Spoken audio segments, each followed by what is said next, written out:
I'd like to start with the most exhilarating game of my career, and I'm going to tell you about it, but first I'm going to show you.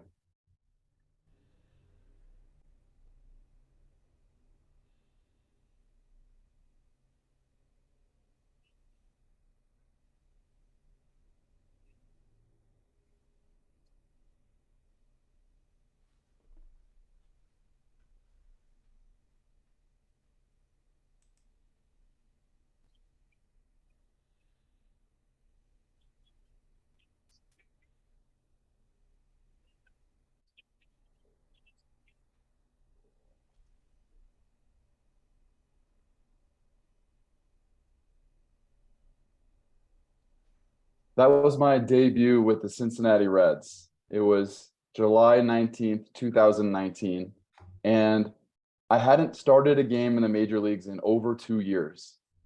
6 RBIs in my debut was the most that anyone had ever had in a Cincinnati Reds debut since they started keeping the stat. And that's a franchise that's over 100 years old. But it wasn't the best game of my career because of my performance on the field. It was my best game because of everything I had to do to get there. Patricia just introduced me with wonderful stats and all my accolades, but it wasn't easy.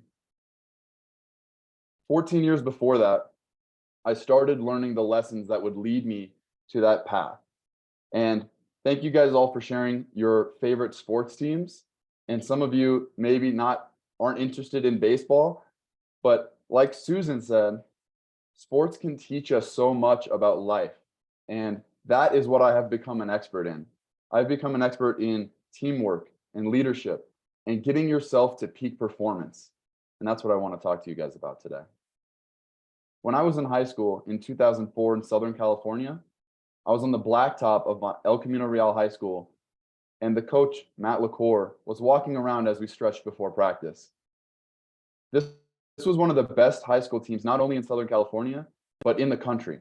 My family had moved into the district so that I could play baseball at this high school for this coach. He had won Coach of the Year 2 years in a row before that.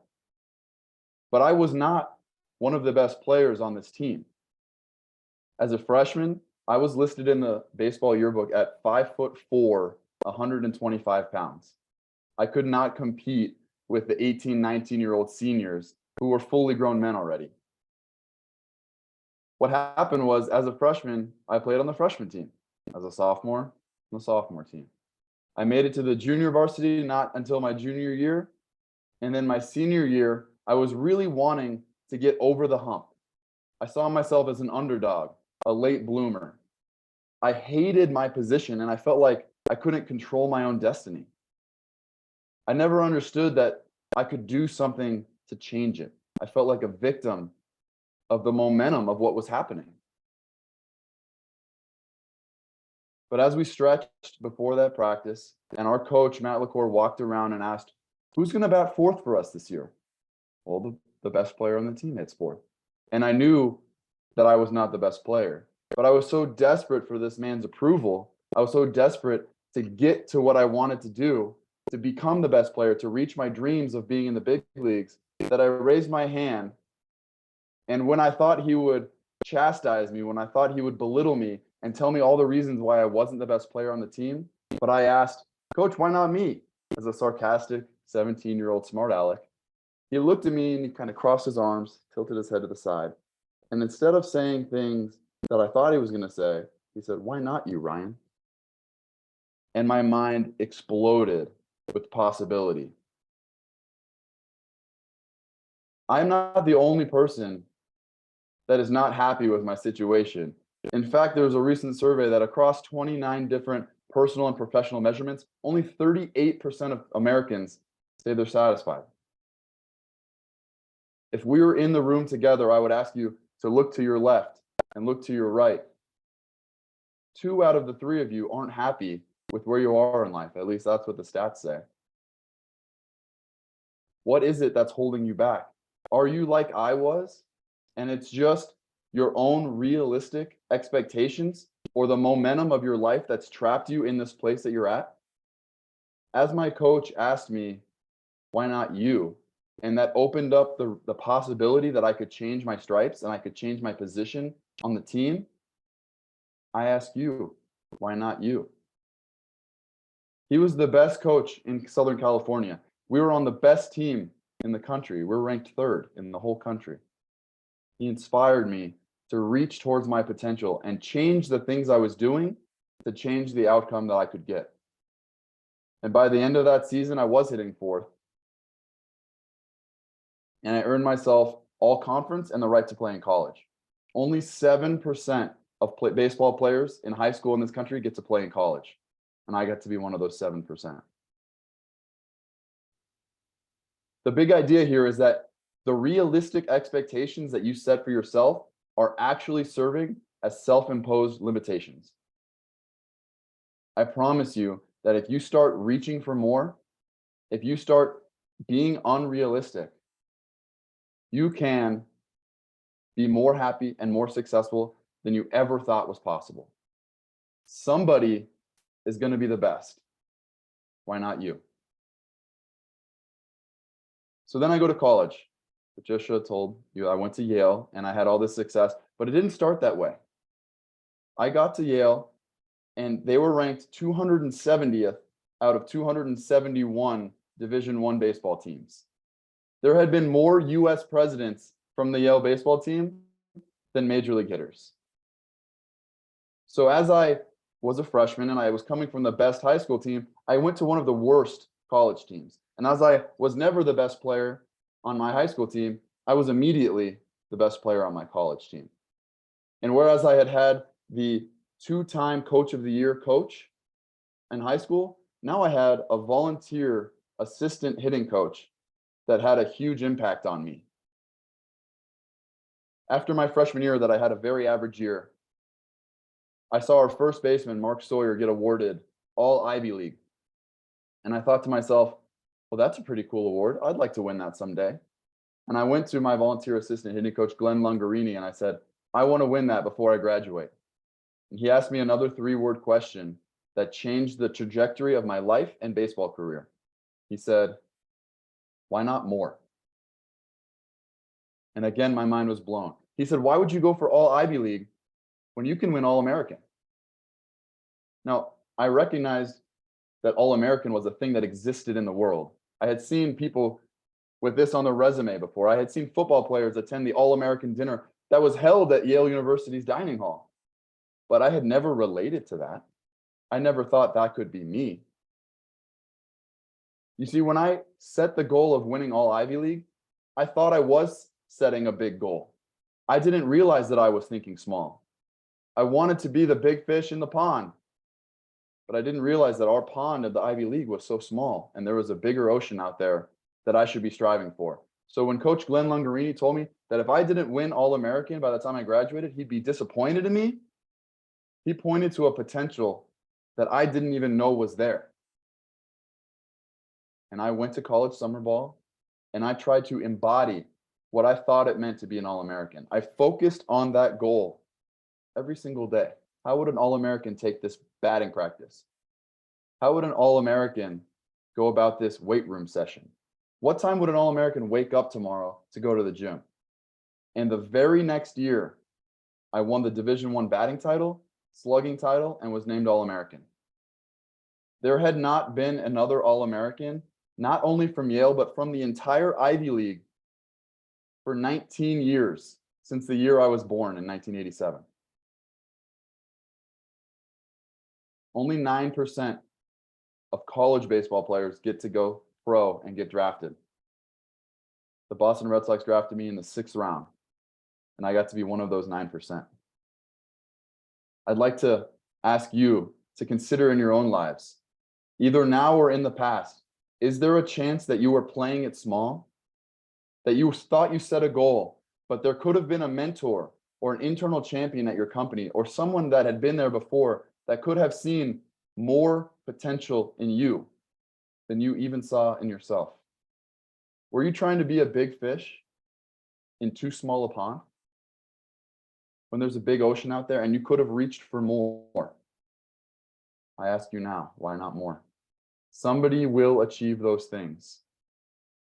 Why not you? The things that hold people back could be fear of success, fear of failure, analysis paralysis, or feeling unworthy, or even having too many goals and not focusing on any of them enough to actually get there. Why not more? So as I got drafted by the Red Sox and I made my way up through the minors, I used my why not me and why not more mantras to really shoot through the minor leagues. I saw someone get Offensive Player of the Year. I made that my goal, and I won it 2 years in a row. Only 16% of players that get drafted and baseball players that even are a pro, only 16% actually make it to the majors for even one day. On August 18th, 2011, I got to be part of that 16%. David Ortiz, who just got inducted into the Hall of Fame this year, his Achilles was hurting, and I was having a great year in AAA, so I got called up to the Boston Red Sox, one of the most famous baseball teams in the world. Everything I had ever wanted from the time I was 5 years old was coming true. I was so happy. My friends, my family came to my debut in Kansas City. I got my first hit. I actually was hitting .305 for the first 8 days, DHing for the Boston Red Sox. Everything was great. And then David Ortiz's Achilles didn't hurt anymore. And for the first time, I got sent down from the major leagues. Now, I was hopeful that I would be back. I had played well. I had done everything within my control to do what I was asked to do at the major league level. Nothing that I had done had got me sent down, but still it felt like I just got fired from my dream job. It felt like I just got the opportunity of a lifetime ripped out from under my feet. Maybe you felt that way in your own life at some point. Have you ever been fired?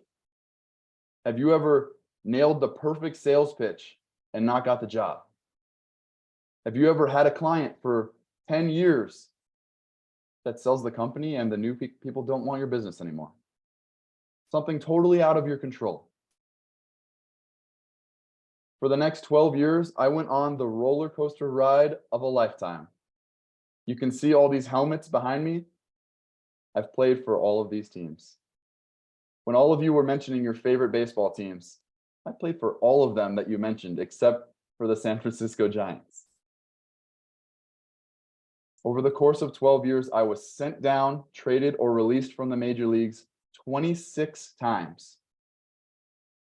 I moved across the country with my wife 56 times.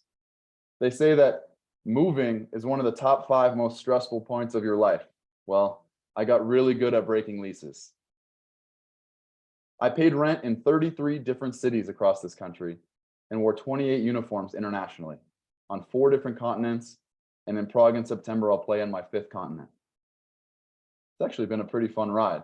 But if you told me that was what was in store for me, I would have been very overwhelmed. Thank goodness I have a great support system.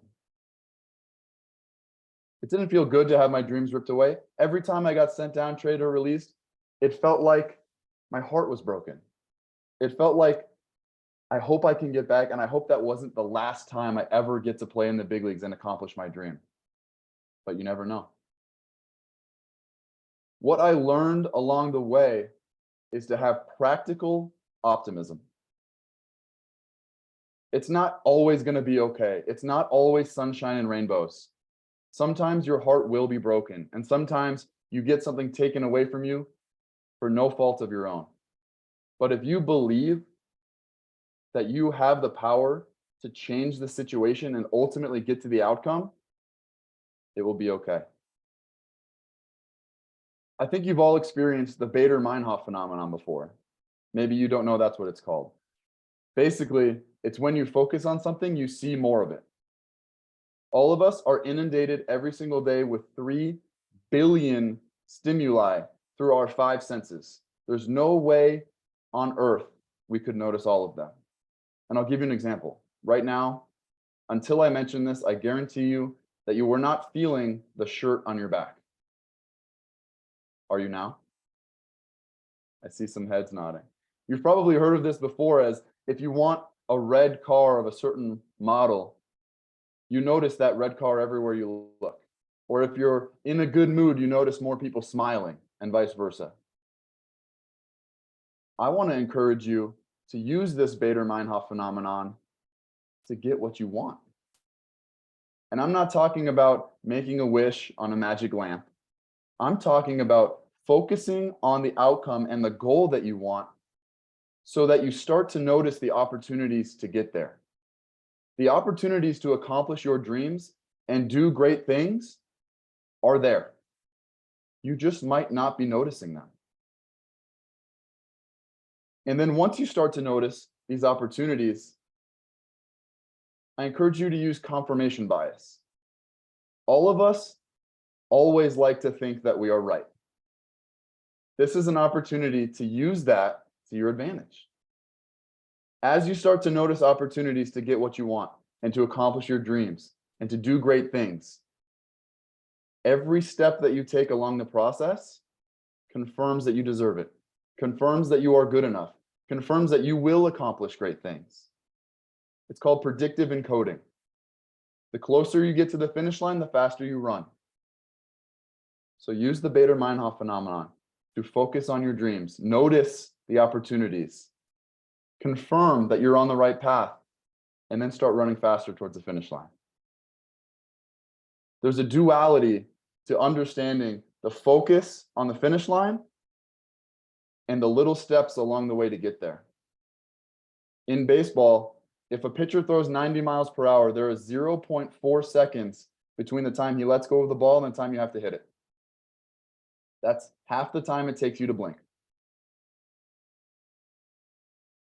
Hitting a baseball is the hardest thing to do in all of sports. So for me to become All-American, for me to hit fourth in high school and win the minor league player of the year and make it to the major leagues, I had to focus on my goal that was a year or 2 years or 3 years or 15 years out.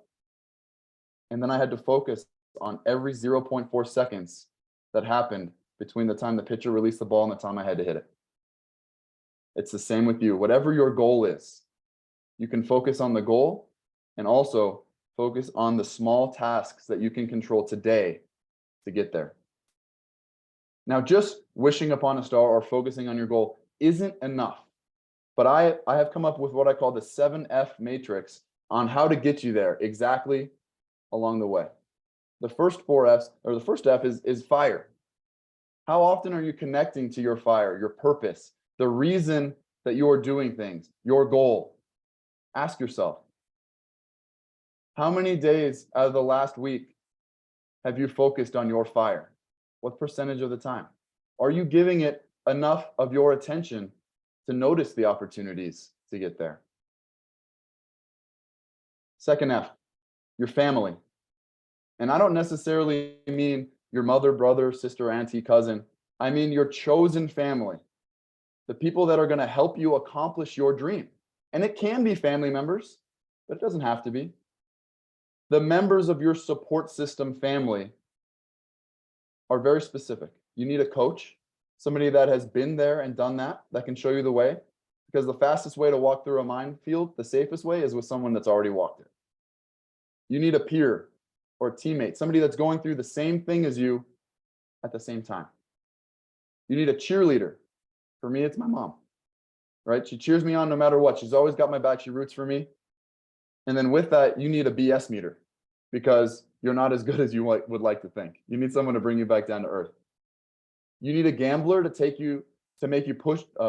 push you to take risks, because nobody accomplishes anything great without taking risks.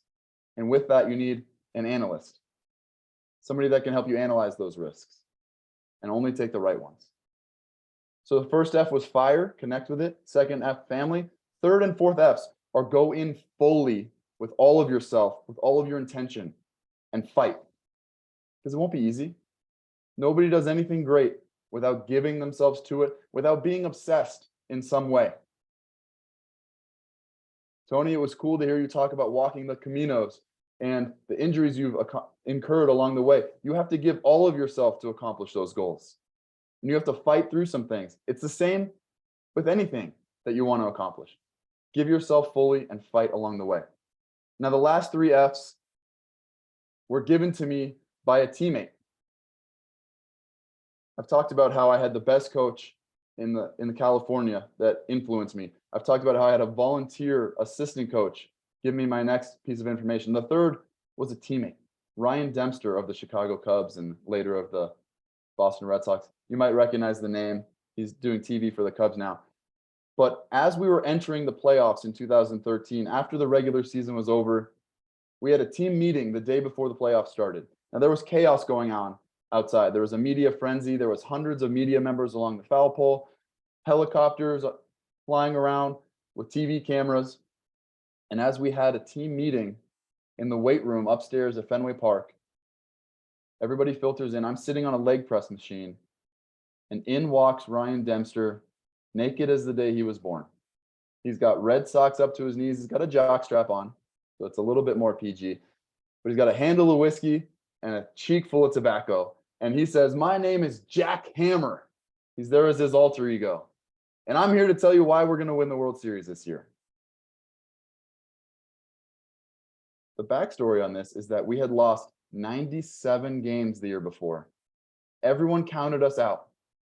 Nobody gave us a chance. We were on our third manager in as many years because we kept playing so bad that the city of Boston demanded change. They demanded that the manager gets fired. So as he walks in, he says, "These are the 3 F's of why we're going to win the World Series." We were all at rapt attention. First F, fundamentals. Now in baseball, the fundamentals are catch the ball, throw the ball, hit the ball. But no matter what you are doing, no matter what industry you are in, there are fundamentals. So as I said at the beginning, and as Susan echoed in the introduction, sports can teach us about life. Do the fundamentals every day. Second F, foul tips.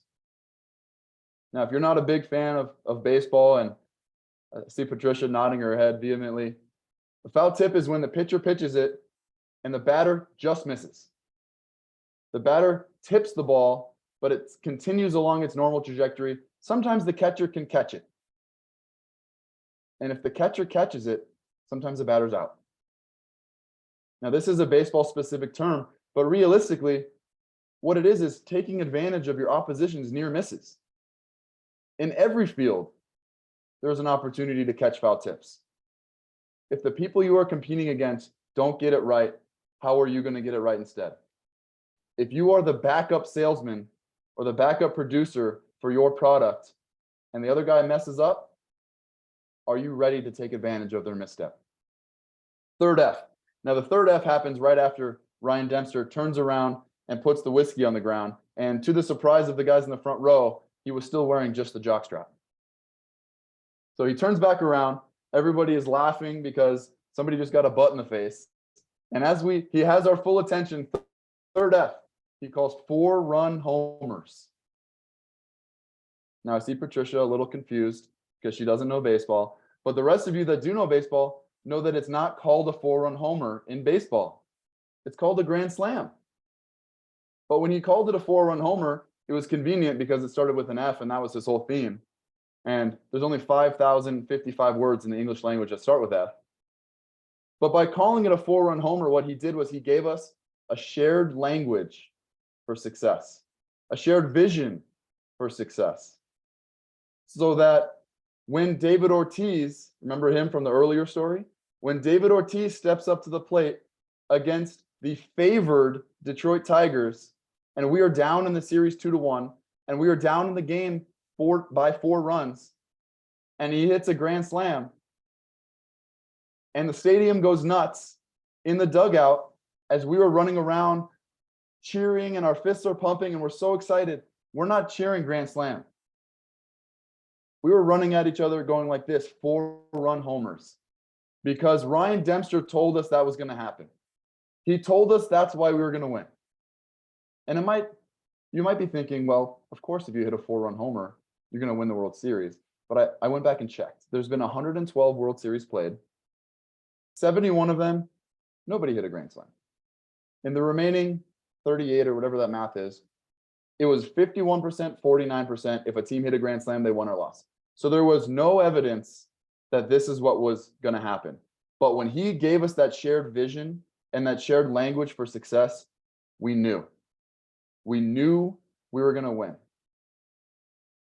And then 2 days later, Shane Victorino hit another 4-run homer, and we went nuts once again. You can maybe see my face lighting up and hear the enthusiasm in my voice when I talk about this Red Sox team. Because when it comes to winning, it matters so much more and it means so much more when you do it as a team. And Ryan Dempster shared with us the why not us attitude. Like I said, that Red Sox team had lost 97 games the year before. I got the opportunity to play on 2 other teams that nobody expected to win. It was the 2017 World Baseball Classic Team Israel and the 2020 COVID season Marlins. The Marlins in 2020 had not made the playoffs in 17 years. We had the second lowest salary in all of baseball. And after the first game of the season, when we won against the Phillies, the after game analysts called us bottom feeders. They said if the Phillies are going to win any games, they got to beat the bottom feeders like the Marlins.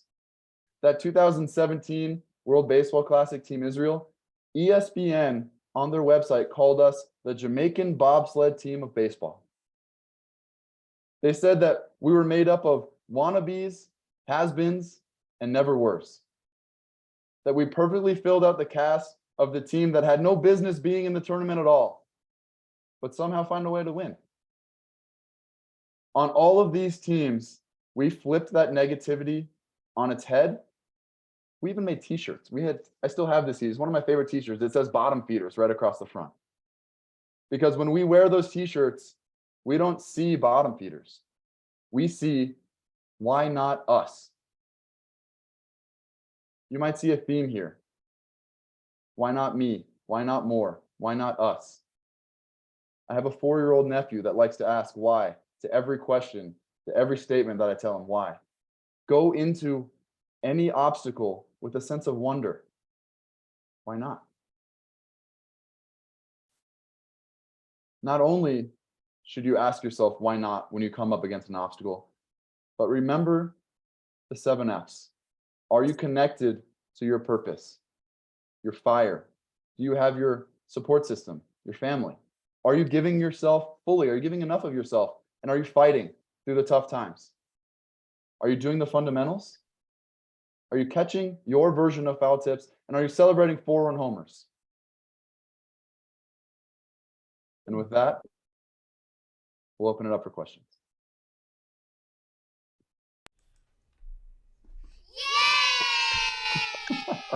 All right, we always give the first question to our president, Tony Woodall. Well, I'm going to ask, what was the best team you ever played for? I know the answer is the Atlanta Braves, but no, I'm just kidding. But I appreciate your talk, Ryan. It's very motivating, and I need that right now. So it's good to hear. Which team was your favorite to play for, and why? So the team that had the most success was the Boston Red Sox, obviously. You can see right above my head, it almost kind of looks like a crown now that I'm looking at it. But those are the champagne bottles we popped when we won the World Series. And I had the team sign them. So I had the most success as a team with the Boston Red Sox. But actually, I'm going to go with a team that had a losing record, the Pirates. I really appreciated that the Pittsburgh Pirates have made a commitment to their community. And following Roberto Clemente's legacy, they're all about community service. And the season I played for them, I ended up doing over 100 hours of community service during the baseball season outside of hours I was at the field. And that really helped me grow as an individual and helped me prioritize and keep in mind what's important. So I really liked playing for the Pirates. Tim Durkin. Squash. Brian, that was a terrific job and a terrific story. So my question, having been on so many teams, I ask this of all team-based players. I believe that sometimes it's not the team with the best players that win the championship. It's the team with the very good players, but have a strong room, a strong locker room. Would you say that's true, that it's not always the best personnel, but it's good personnel with a strong team, like the Boston Red Sox and others. Is that correct? Yeah, Tim, I think that's 100% right. I've played on teams that you look around and you're like, how is it possible that we're not winning right now? Like you could look at the New York Yankees, right? Why don't they have 100 championships instead of still being stuck on 27? They have the best players, they have the highest payroll, they have the most resources, but they're not winning. So it really is about camaraderie. And since I've retired from baseball, I can make this universal for everyone. Google did a study on this across all of the 180 of their teams globally, and they expected to find that their most productive teams were the teams with the all-stars, with the top producers, and that wasn't the case. They found 5 categories that made their teams the most successful. This study was called Project Aristotle, if you want to look it up.